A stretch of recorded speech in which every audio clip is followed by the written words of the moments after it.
할렐루야!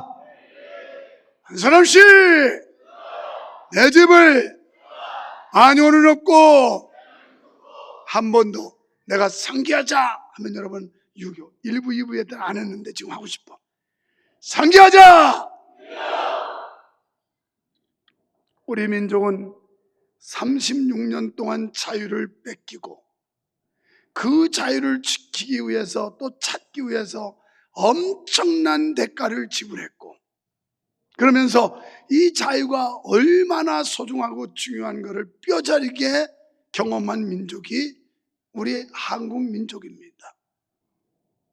1945년 8월 15일 해방의 기쁨을 맛보기도 전에 1950년 6월 25일 주일 새벽 4시에 소련제 탱크를 앞세운 북한의 인민군대가 남침을 하므로 졸지에 이 땅에는 전운이 감돌 뿐만 아니라 포성소리와 수많은 사람들이 목숨을 잃는 그런 고통과 시련과 아픔의 시대가 있었습니다.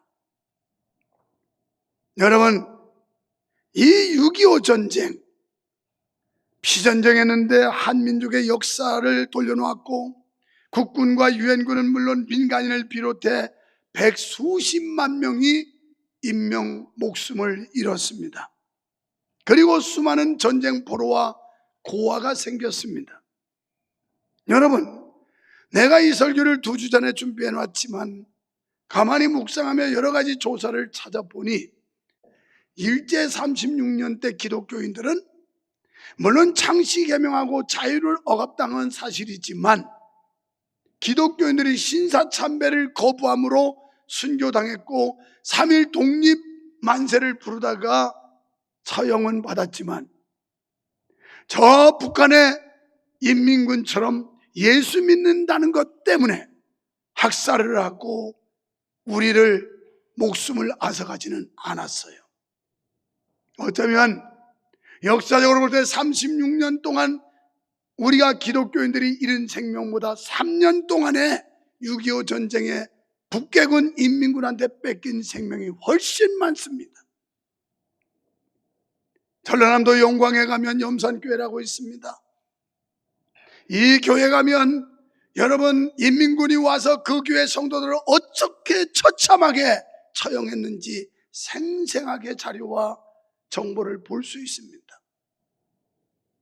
이들을 여러분 포승줄로 굴비 엮듯이 엮고, 그리고 그 교회 바로 앞에가 포구입니다. 깊은 바다예요. 거기다 밀어 넣으면서 혹시라도 떠올라 살을까봐 무거운 돌을 따라가지고 밀어서 그 많은 성도들을 죽였어요. 전라남도 신안에 가면 정도라는 것도 역시 그들의 만행을 볼 수도 있습니다. 이런 데 지역을 따집니까? 나라 사랑하고 애국하고 자유민주주의 지키자는데 전라도가 어디 있고 경상도가 어디 있어요? 충청도가 어디 있고? 우리나라는 일제 치하에서 광복후 독립국가 생기가 돌던 도시와 마을, 공장들은 잿더미가 됐고 산림은 불타서 황폐화되었습니다. 북위 38도선을 대체하는 DMZ가 생겼고 도로와 철도가 끊겼습니다. 6.25 전쟁 때문에 1000만 이상 가족이 생겼고 전시 납북자와 국군 포로가 문제가 생겼습니다. 우리가 잘 알고 있는 흥남부도 이제 1950년 11월 국군과 미군이 다시 치고 올라가서 거의 함흥 그 일대까지 이제는 북진 통일이 되려고 하는 순간 10만이 넘는 중공군이 인해 전술로 밀고 내려오는 바람에 밀려가요. 다시 통일은 아랑곳 없이 함흥부두에 수십만의 인파가 몰려서 살아서 피난민 행렬에 올랐어요. 중공군의 인해 전술로 인해서 미 8군이 전멸되다시피 해요. 그래서 10군단에게 후퇴 명령을 내려요. 그 당시에 육로로는 후퇴를 할 수가 없었어요, 이미. 그래서 해상으로만 할 수가 있는데, 그래서 이 미국 군인들과 한국 군인들, 이들을 수송하려고 수송선이 동원되는데, 이게 메르디스 빅토리아 호라고 하는 7,600톤짜리 배예요, 수송선.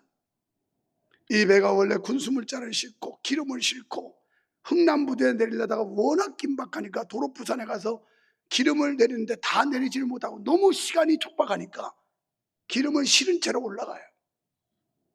그때 부두에 몰려있던 피난민들이 와 하는 순간 배로 몰려붙이는데 관리장교에게 카운팅을 해서 10,000명까지만 실어라. 왜? 배가 한계가 있으니까. 그런데 얼마나 많은 사람들이 몰려드는지 감당을 못했어. 카운팅을 못하고 14,000명이나 되는 사람을 그 수송선에 싣고 내려와요. 그 중에 전직 대통령 아버지도 구사일생으로 배 타고 왔잖아요. 그건 역사적 사실 아닙니까?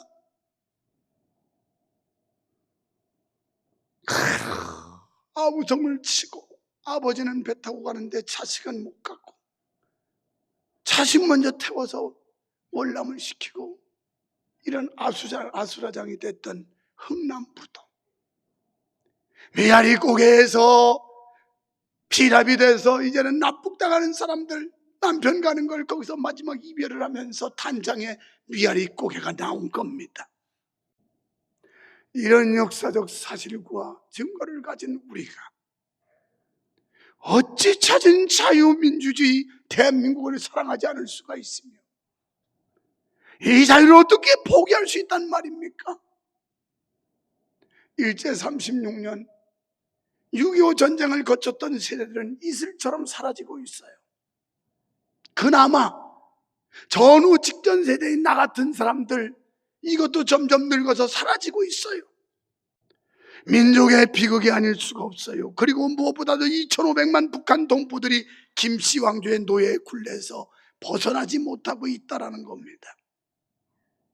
20만 명은 짐승만도 못한 대우를 받으면서 수용소에서 지금도 고통받는, 아니 북한 전체가 철창 없는 수용소와 똑같은 현실이 지금 저 북한이라는 거예요. 3만 명이 넘는 탈북자들이 21세기 새로운 이산가족이 되었습니다. 김정은은 3대 세습 폭정으로 북한 주민을 노예로 만든 것도 부족해서 핵과 대량 살상 무기를 동족으로 겁박하고 있습니다. 여러분, 이 모든 화근이 6.25 전쟁 때문이며 그 전쟁을 일으킨 김일성과 북한 정권 때문이라는 사실을 잊지 말아야 합니다. 6.25 전쟁 때문에 한민족의 반쪽은 불법의 고통 속에 씨름하고 있고 반쪽도 그리 편안하지는 않습니다. 6.25 전쟁, 그 전쟁은 한민족에게 씻을 수 없는 고통과 불행을 안겨준 김가 정권의 가장 극악한 원죄입니다. 그래서 안타까운 것은 이런 역사적 현실을 잊어가고 있거나 왜곡돼가고 있다는 사실입니다. 지금 우리는 자유민주주의 대한민국에서 자유와 행복을 누리고 있어요.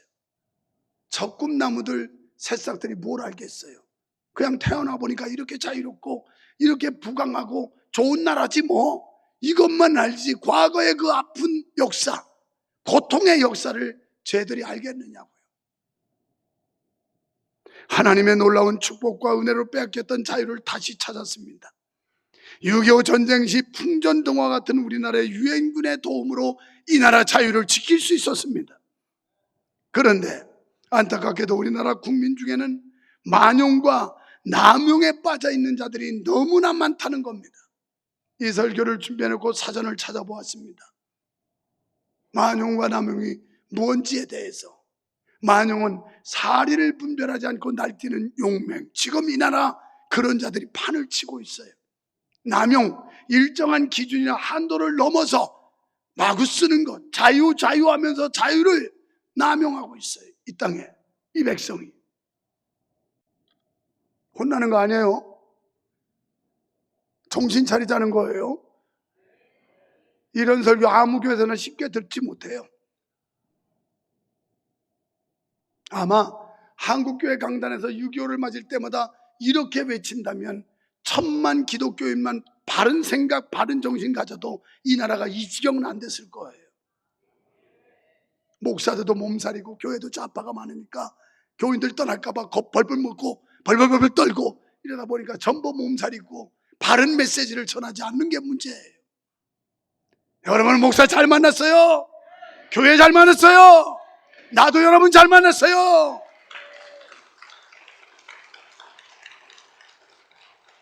좌파들은 그러겠지. 끼리끼리 놀고 있네. 그래, 끼리끼리 논다. 너는 자유 대한민국이 그렇게 싫으냐? 이렇게 자유롭고 행복한 나라 그렇게 싫으냐? 이 나라 망치는 게 그렇게 좋으냐? 이렇게 반문하고 싶어요. 자유는 어렵게 찾은 자유 잘 지켜야 합니다.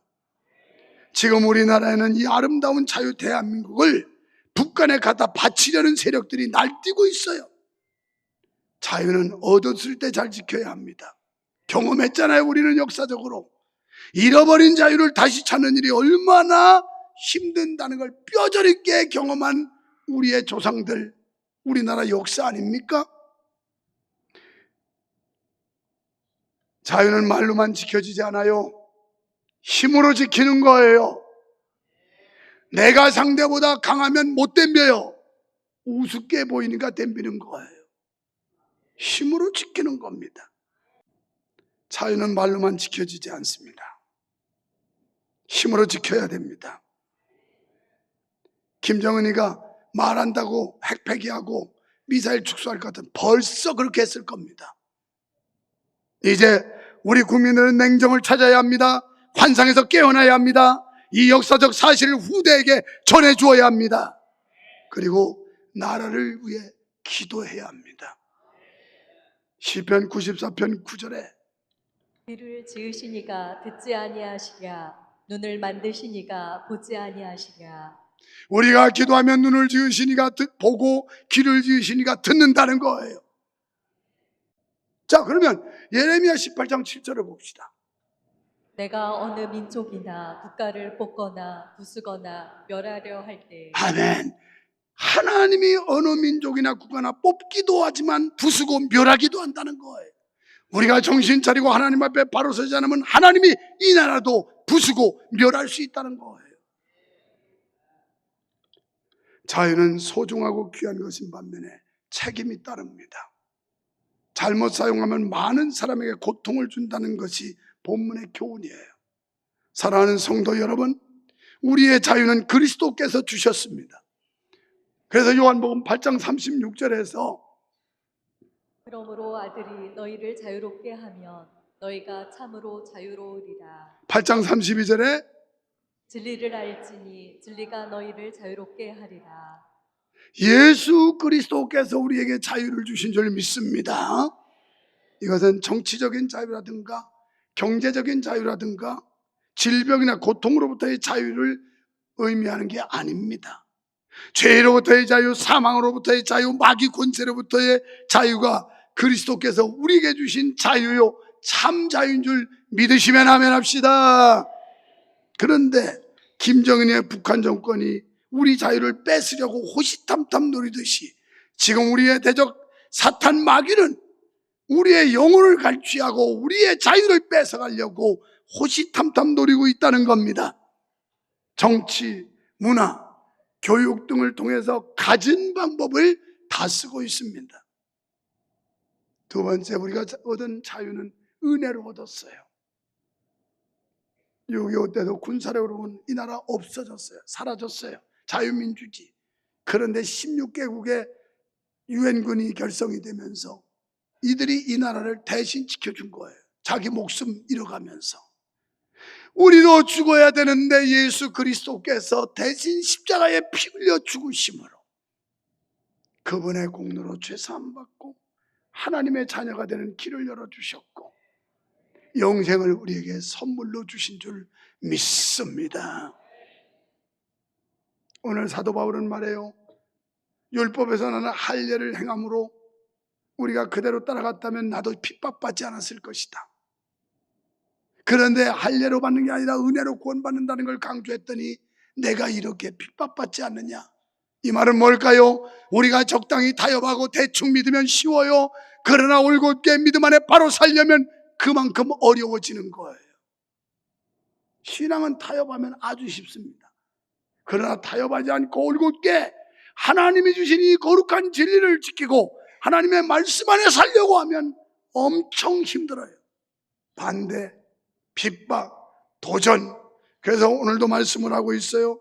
거짓 진리를 전하는 자들, 적그리스도, 이단을 조심하고 은혜가 아닌 다른 복음을 전하는 자들, 또 이런 자들은 복음을 변질시키거나 굴절시킨다는 겁니다. 이런 자들을 조심하라는 거예요. 그러니까 왜곡된 진리 가지고 우리의 신앙을 무너뜨리는 자들, 우리가 조심하는 것처럼 잘못된 사상과 논리를 가지고 이 나라를 무너뜨리려고 하는 세력들을 견제하고 경계해야 된다는 거예요. 우리는 값없이 받은 선물, 은혜를 받았습니다. 하나님의 자녀됨이, 하나님의 영광의 자리에 들어감이 하나님의 엄청난 축복인 줄로 믿습니다. 사랑하는 성도 여러분, 이렇게 얻은 자유 잘 지킵시다. 영적인 자유도 잘 지키고 육적인 자유도 잘 지키고 국가적인 자유도 잘 지켜내서 굳게 서서 이 나라 자유민주주의 대한민국을 꽃피우고 하나님의 나라 세계에 전하는 대한민국 지켜야 될 줄 믿으시면 아멘. 하나님 아버지, 가슴이 타오릅니다. 감사합니다. 나라 지키게 해주시옵소서. 자유 지키게 해주시옵소서. 뺏기고 잃어버리고 눈물 콧물 흘려도 이미 때는 늦었습니다. 얻은 자유 잘 지키게 하시고 받은 구원 잘 지키게 하여 주시옵소서. 이 일에 우리 교회가 빛을 발하게 하시고 세상에 영향력을 행사하는 교회 되게 해 주시옵소서. 예수님 이름으로 간절히 기도하옵나이다.